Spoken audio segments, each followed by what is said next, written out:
Greetings from the Iowa Beef Center, and welcome to this episode of the Iowa Beef Collective. I am your host, Patrick Wall, and on today's episode, we're actually going to blend a couple episodes together to talk about one event that I think is pretty important for the Iowa cattle producer, and that's the annual convention, which is kind of a joint effort between the Iowa Beef Industry Council and the Iowa Cattlemen's Association. And we're going to start off talking with Casey Anderson from IBIC.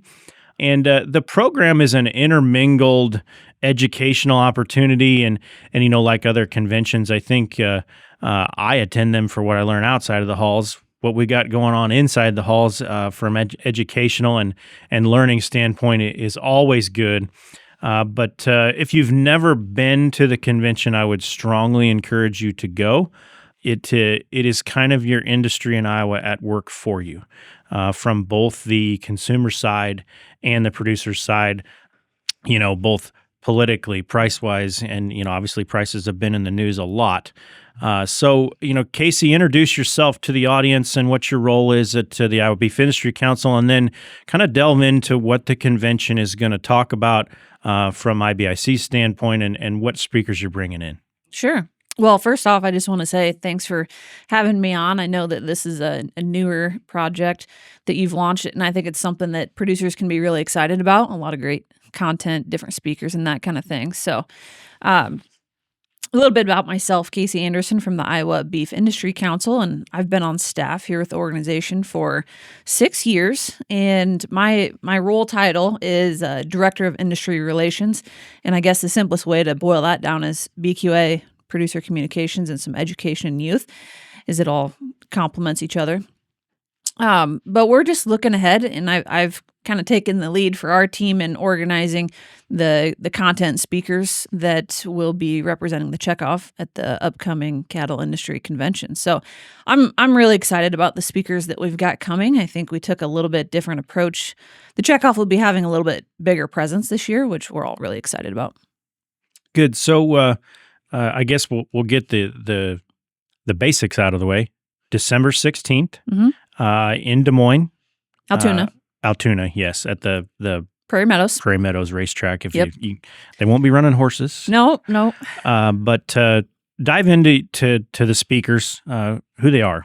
What are they coming to talk about? You know, what overarching topics are we going to cover at the convention from the IBIC standpoint? Sure. Well, as I mentioned, we'll have a little bit of a stronger presence this year, supporting more speakers on the agenda. But one thing that producers can always count on as a part of the convention is our annual meeting. And all producers are invited to come be a part of that. Staff members will give updates, kind of a year in review of this is what we've been up to. We'll review our financials and that kind of thing. So we'll do that in the morning. And then the second always-on piece that we have are Beef Quality Assurance Awards. So typically do that over the noon hour. In reference to our speakers, when we started out planning, we asked ourselves, what do we want our producers to know about that we're doing at the checkoff? So many times we get busy working in the business, and that's a big part of my role is communicating to producers what we're doing with those checkoff funds. And so we wanted to pull the curtain back on that a little bit more and just be more intentional with giving those updates. And so one of the sessions that we're going to host is we're calling it Influencing the Plate. And so we're bringing in nutrition and culinary experts, and we really want to help our producers see the consumer through someone else's eyes. I think as producers, sometimes we make assumptions or assume that everybody makes decisions like we do. And that's why we want to bring in, we've got a couple registered dietitians, 2 registered dietitians that will be joining us, and then also a food blogger. She's also a culinary scientist and journalist. And we think each one of them offers a really unique perspective in how they engage with the consumer. So the whole intent is just to help producers understand how consumers make decisions, how they view the beef product, et cetera, et cetera. So again, just trying to provide a different lens to understand who our end customer is and how they make decisions. And will that be a panel discussion, I assume? Yes. Yep. That's a good distinction. So we'll end the session with question and answer. So I really see it as a good opportunity for producers to weigh in, and they can ask the panelists exactly what they need clarification, or maybe something burning curiosity. They can ask the panelists. I always like the culinary folks when they come to meetings where they meet producers. I think oftentimes producers feel like, for whatever reason, it doesn't make any sense that like somehow they're the enemy. Mhm. Like they want us to do things a certain way. And I think when they understand the producer perspective, they learn as much as we do from them. But it's always good to intermingle the end user Mhm. with the producer. So excited about that panel. What's next? Pat, one thing you brought up a good point, and I just wanted to clarify. I'm really excited. These panelists are all very worthy. Lauren Grant, Zestful Kitchen, she's a blogger that we work with. And I think bloggers, you can tell me if you think I'm wrong, but I think sometimes bloggers get a rap like, oh, that's just like mom content. That's just, I don't know, cooking meatloaf. And Lauren has done a really good job. She's spoke with our board, and we recently had her talk with the Young Cattlemen's leadership peers. And boy, there is so much more strategy behind the blogging than I ever realized. You want to talk about making sure your content ranks on Google, how she crafts her content so that she's viewed by Google as an expert in her field. I mean, there's just so much more to it, and I'm excited to kind of pull the curtain back and expose our producers to some of that stuff. I think the egg world looks at blogging probably in the wrong light, because used correctly, as you just mentioned, it can help us a bunch. And we don't have to understand what makes a blog good, Right. but we better understand what she or he needs to make that blog good. So I'm excited about that panel when I read it on the program. We'll see what they say, but I think there's probably a lot more there for a producer to grab than maybe what when they read it was like, oh, it's just a bunch of people that I don't read or I don't listen to. But you better pay attention to that segment of the industry. Pat, I think a topic that we hear so much about in the industry right now is direct sales of beef. So I want to sell halves and quarters off my farm. I want to add value to my product. We talk so much about in Iowa, high quality fed beef. Producers are always looking for an opportunity to sell direct. And so we wanted to feature what we're calling a beef market innovation. This is a panel again, lessons from entrepreneurs in Choose Iowa. So we'll have Ashley Reckner from Purple Ribbon Beef come and talk about their origin story and how that business has really blossomed over time. They now have a storefront and are selling not only beef, but every other locally sourced products. And so I would almost deem that as a little bit more of a traditional purview of direct-to-consumer sales. But we also wanted to bring in a different perspective. We're going to have Tanner Hykins with Hykins Family Foods, and he's going to talk a little bit more about the B2B channel. So how can I get my beef product, maybe not selling directly to my neighbor or a family member, but how can I get my beef product in a business and market that way? So a little bit different spin on the direct to consumer, if you will. And then we'll round out that panel with Beth Romer from iDolls, and she's going to talk about the Choose Iowa program. And I'm glad that to see Ashley on that panel. I've known her and her family for a long time. And as that name implies, that purple ribbon thing started from, a seed stock, 4-H FFA roots. So I think it's a good story to tell that, you don't have to have 500 cows to make a direct-to-consumer thing work. And I'm curious to know what that panel will say COVID did or did not do for them, because the direct-to-consumer stuff exploded under COVID because we couldn't go anywhere. And I mentioned on some previous episodes, we had to learn how to cook beef at home, some of them. And, the Iowa Beef Industry Council was pivotal in probably helping some of those folks learn how to do that. So I think that, we're on the backside of that now, but I think we could probably credit COVID with a heck of a lot of beef demand. It has changed the way a lot of families use beef at the center of their plate for dinner. Mhm. It's been good. It was hell to go through to get us there, but good stuff on that panel on the consumer side of things, and a diverse group of three, if you will, to cover that topic. So what's next after that? So our third presenting speaker on behalf of the checkoff is his name's David Friedlander. He's coming to us from NCBA, and he's their Senior Director of Market Intelligence and Consumer Insights. And he's going to pull the curtain back on all the survey work that the checkoff does. We're in market every day, surveying consumers and just asking the big questions. How do they make decisions? What are they prioritizing? What do they think about how cattle are raised, et cetera, et cetera? And so David he's just our internal whiz on this consumer data. And so we're calling that behind the beef. So how consumers think, eat, and choose beef.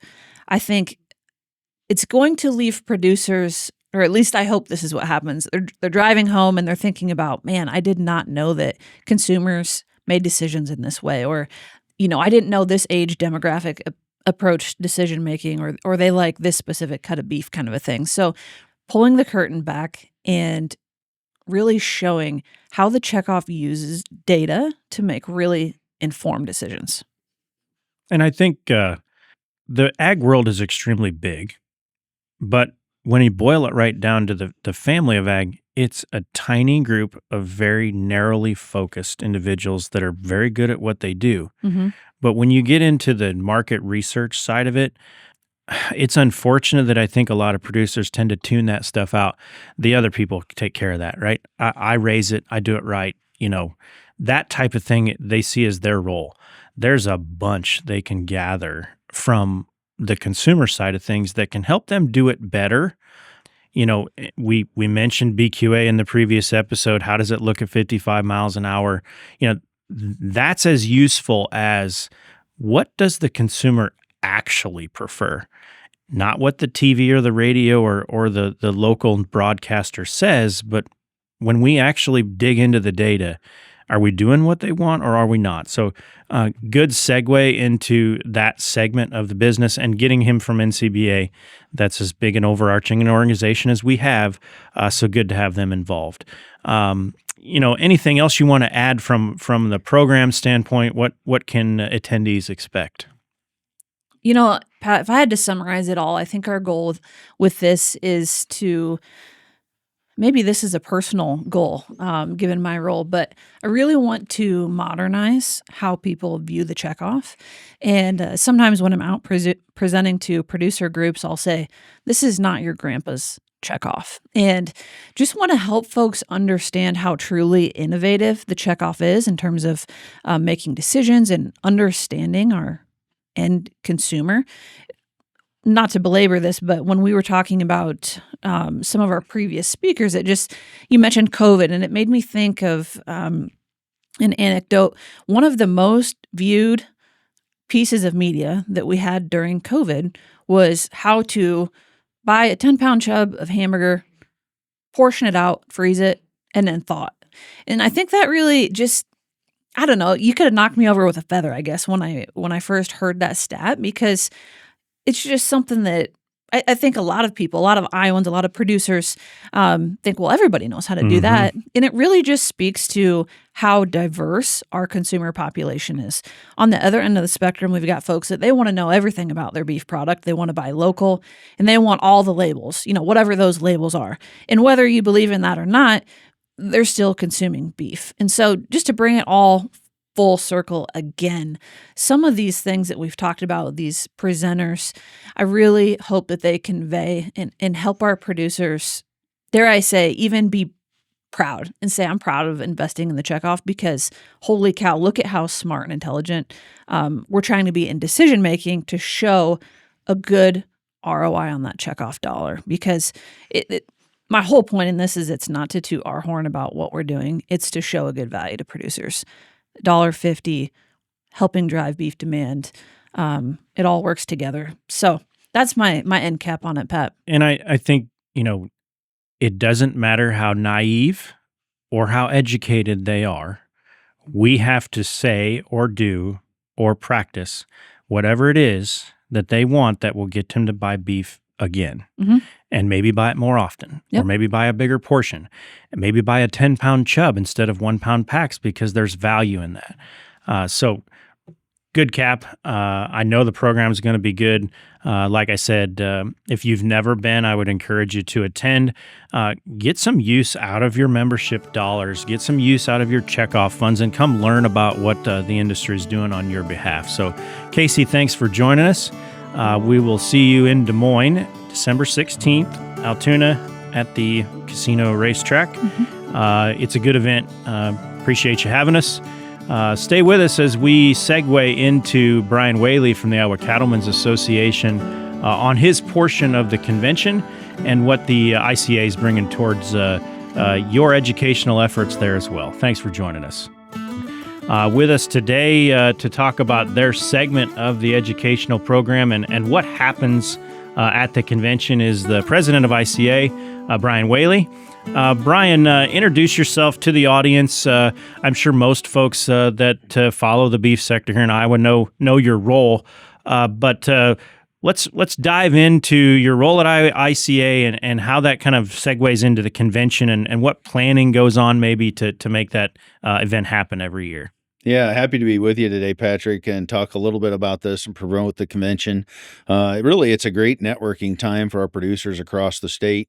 Our mission within the association is really advocacy, leadership, and education. And so this gets to the education at the core of what we're doing.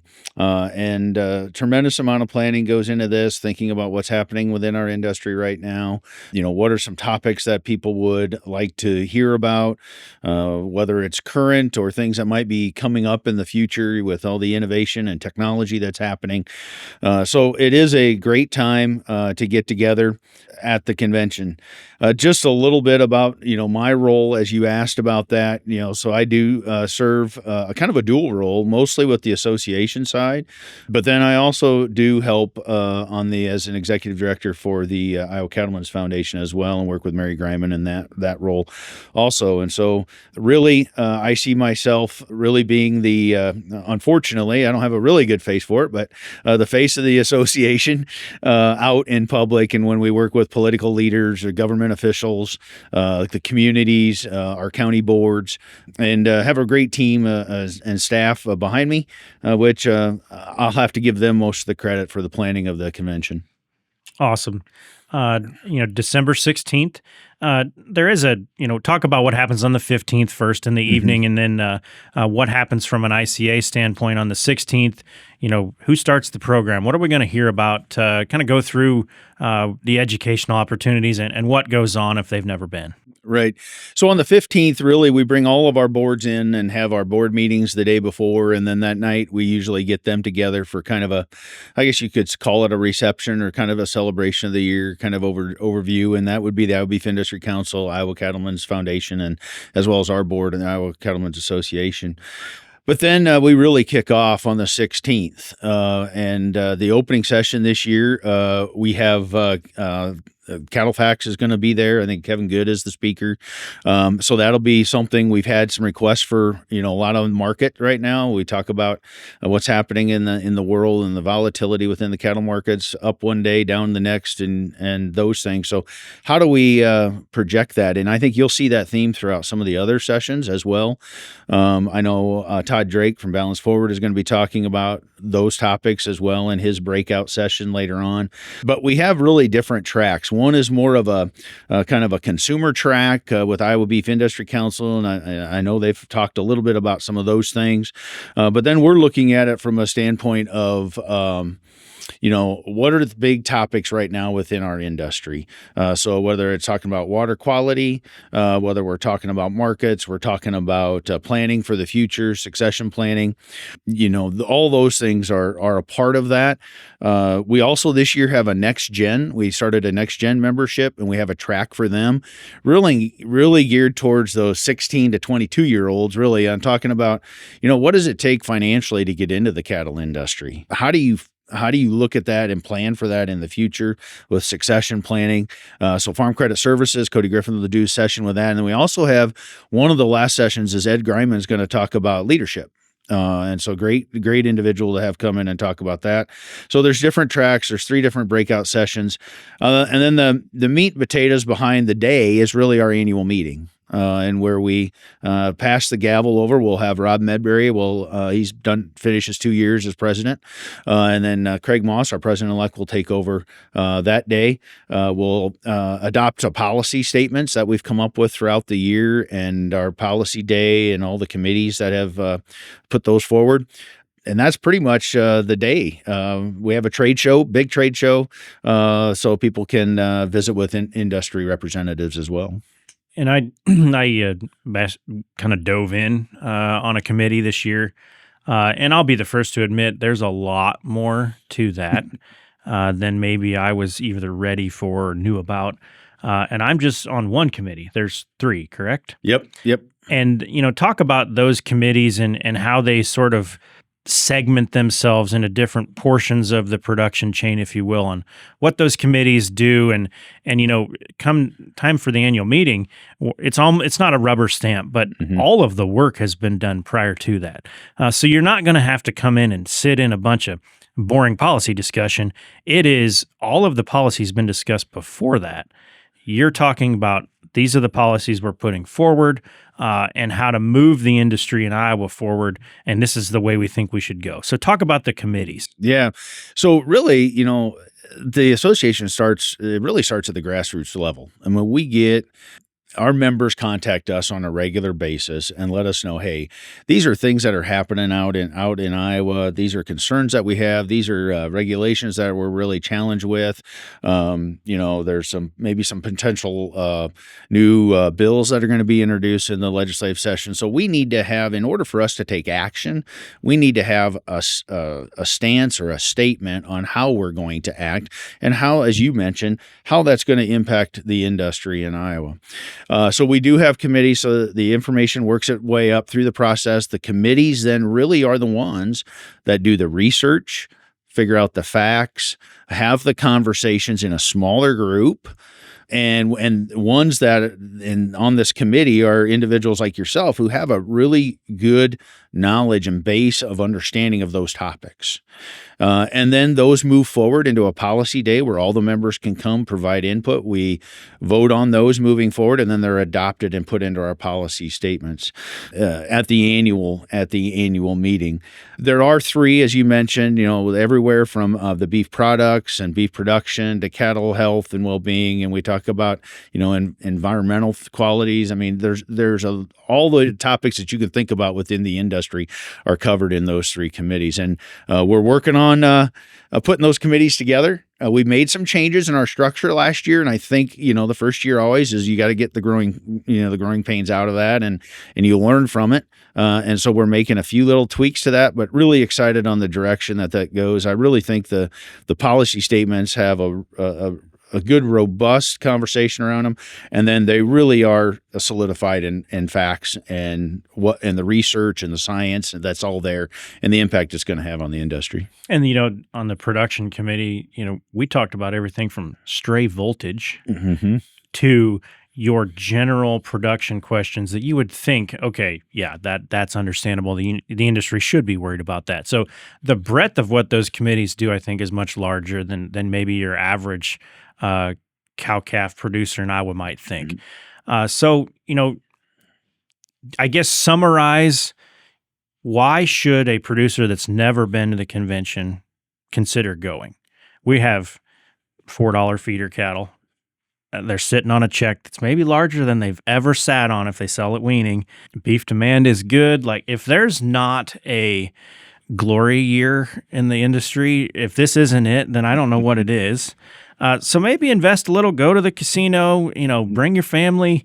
Why should they go to the convention? Yeah, and it is a family-oriented. I mean, if you've got kids, bring them along, and I mean, they can be a part of some of those next-gen memberships sessions as well as they go through. So I really look at it as the place that the individuals who are in the cattle industry in Iowa can go to not only have some additional learning and some topics that are relevant to what's going on in our industry, but also network with like-minded people that are there. Mm-hmm. It is the connections that you make and the conversations that you can have and the relationships that you develop. I mean, if we all go back and think about over time, the relationships that you make lead to opportunities that you could have. And it could be an opportunity to, you meet somebody, they've got a new practice they've put into place, or they've changed something on the nutrition side, and you learn those things. You can investigate that, have that conversation, develop that relationship, and it's back and forth. And you also have a chance to meet with industry representatives that are there as well. I mean, we'll have individuals from Iowa Beef Center, I know, have a booth there.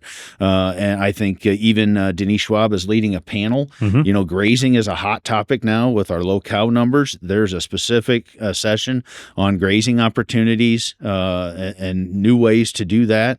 And so that would be my selling point. It's really about the relationships, your ability to advance your operation through your learning. And it's no different than we think about in all those things. It's a lifelong learning process. And I can tell you where I started in the cattle industry to where I am now, it's been because of the network and the connections and the taking advantage of opportunities that are there. And I think, you know, the next gen thing is awesome. I'll be the first to admit that is a great program to get the younger generation to see the value in not only membership, but the industry that they're a part of. You know, there's a trade show. If you're a 22-year-old, you have the opportunity to visit with companies in Iowa that participate that may or may not have some employment opportunities. You're also going to be rubbing elbows with producers that are retirement age, and maybe they're looking for a transition to a younger person to either help them or take over. Because I think as we're learning, you know, the average producer in Iowa is, you know, 59 and a half or whatever the figure is. It's a higher number than you think, and that number's not going down. So how do we get the 22-year-old to get in? And it's probably a harder task with prices where they are than maybe it ever has been. That doesn't mean it's impossible. So I think there's something at the convention for everybody. You bet. So I would encourage you to go. If you're like me, you learn as much outside of the educational seminars as you do inside. And that's the whole point. You know, come visit with some folks that do what you do. You might learn something that they might be doing it a different way or better, or you can give them some advice. And all those conversations are useful. But again, December 16th, Altoona, right. Iowa Cattlemen's Association and the Iowa Beef Industry Council putting on the annual convention and the annual meeting. So come join them if you can. Appreciate you joining us to go over the program. But thanks for listening in to this episode of the Iowa Beef Collective. As always, like and subscribe online. Find us on the social channels, and we'll keep bringing education to you. Appreciate you joining us. This institution is an equal opportunity provider. For the full non-discrimination statement or accommodation inquiries, go to www.extension.iastate.edu/legal.